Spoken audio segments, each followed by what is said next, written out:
ભરૂચ જિલ્લામાં વધુ એક દુષ્કર્મની ઘટના આમોદ તાલુકાના એક ગામે 70 વર્ષની વૃદ્ધા પર ગામના જ યુવાને દુષ્કર્મ કરતા ચકચાર મચી।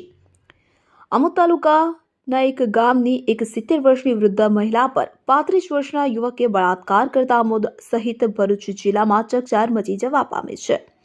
ભરૂચ જિલ્લામાં અઠવાડિયામાં દુષ્કર્મની બીજી ઘટના સામે આવી હતી। બળાત્કારીને પકડવા માટે Bharuch local crime branch SOG સહિત આમોદ પોલીસની ટીમે તેને ઝડપી પાડવા ચક્રો ગતિમાન કર્યા છે। તો આમોદ તાલુકાના એક ગામે રહેતી એક 70 વર્ષીય વૃદ્ધા પર ગામના 35 વર્ષીય યુવાન શૈલેષ જગદીશ રાઠોડે 15મી ડિસેમ્બર તથા 22મી ડિસેમ્બર એમ 2 વખત દુષ્કર્મ કરી બળાત્કાર કર્યો હતો। કોઈને કહીશ તો જાનથી મારી નાખીશની ધમકી આપી હતી, જેની આમોદ પોલીસ મથકે વૃદ્ધાએ ફરિયાદ આપતા આમોદ પોલીસ સહિત Bharuch local crime branch SOG સહિતની ટીમોએ ગામમાં પહોંચી તેને ઝડપી પાડવા ચક્રો ગતિમાન કર્યા છે। અત્રે ઉલ્લેખનીય છે કે આજ વૃદ્ધા પર 1 વર્ષ અગાઉ આ જ આરોપીએ દુષ્કર્મ કર્યું હતું, જે જેલમાંથી જામીન પર છૂટીને આવ્યા બાદ ફરી આજ વૃદ્ધા પર ફરીથી દુષ્કર્મ કરતા તેની હેવાનિયત સામે લોકોમાં ફિટકારની લાગણી જોવા મળી હતી। આમોદ પોલીસ સ્ટેશનમાં ગતરોજ ગુનો નોંધાતા આમોદ પોલીસે વિવિધ પોલીસ ટીમો બનાવી આરોપીને ઝડપી પાડવાની કવાયત હાથ ધરી હતી, જેની તપાસ Amod police inspector RB Karmatiya ચલાવી રહ્યા છે। ગઈકાલે એક દુષ્કર્મનો ગુનો નોંધાયેલો હતો, જે ગુનામાં આ ગામના જે ફરિયાદી બેન છે, જેઓ પોતે ભોગ બનનાર છે, એમની ફરિયાદ આધારે ગુનો નોંધવામાં આવેલ છે।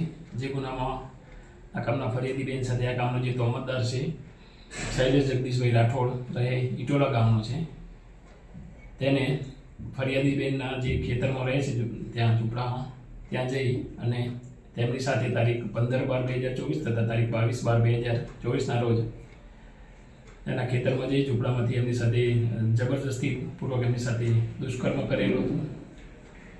જે ગુનામાં જે અનુસંધાને ગુનો નોંધાયેલો છે, આ ગુનામાં જે આ ગામનો તોહમતદાર છે જે શૈલેષ જગદીશ રાઠોડ, એને અગાઉ પણ આ કામના જે ફરિયાદી બેન છે તેમની સાથે 1 વર્ષ અગાઉ પણ દુષ્કર્મ આચરેલું હતું। જે ગુનામાં પોલીસે તેને ધરપકડ કરેલી હતી અને ત્યારબાદ એ જામીન પર છૂટીને આવેલો હતો અને ફરીવાર એમની સાથે આ દુષ્કર્મ કરેલું હતું।